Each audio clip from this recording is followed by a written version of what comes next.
For the last 20 years, what has characterized the Palestinian Authority media and also their education system is clear incitement to war. In every school, in every media outlet produced by the Palestinian Authority, which is a brand new entity, the theme is always war on Israel, demonization of Jews, and most recently, our agency bought 150 of the new Palestinian Authority school books because we received assurances from the top-level official of the U.S. State Department that everything for the schools now, especially for the schools of UNRWA, would be okay now. They would meet standards of peace and standards of reconciliation with Israel. The opposite is there.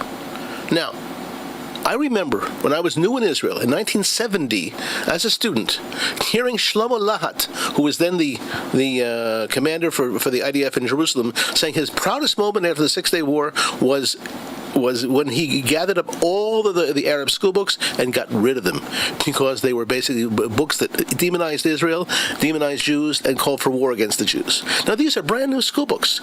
Only since the year 2000 have they been put in the Palestinian Authority school system and also in the UNRWA school system, the United Nations Relief and Work Agency. Israel could very easily say this is not acceptable, goodbye.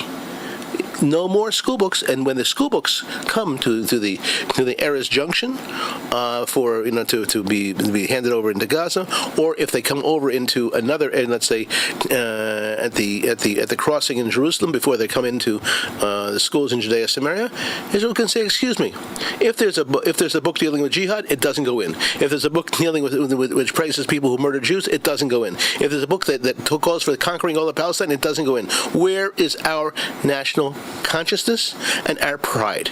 The same thing with their media. How many people know that now people now are talking, a lot of people are talking about what's in the Palestinian Authority media. There was a time that was only a few of us who were doing it. Now there's lots of people. But something can be done. There can be demands of the Israeli government, of the Prime Minister, the Defense Minister, the Foreign Minister, to cut the frequencies. Why? Those frequencies belong to Israel. In the 1995 Oslo II agreement, it's mentioned that Israel hand over the frequencies. At the time, when Shulamit Aloni was the Minister of Communications, I had the opportunity to interview her, and I asked her about this. How could this possibly be? Because at the time, they were already, Arafat's BBC speeches were coming out, etc. How can this possibly be that you would do this? She said to me, maybe an Abi Nathan would come out of it. Abi Nathan would come. Instead, Abu Jihad came out of it. And this is the opposite came out. So what we have here is war frequencies, war radio, war television on Israel frequencies. Now this sounds like, yes, it is Rosh Chodesh Adar, and we're in 6 weeks from now we'll have the real Purim. It's as if Purim came early this year when you hear this kind of thing, that the frequencies of a radio station and TV station to make war on Israel are again on Israeli government frequencies. That can be stopped.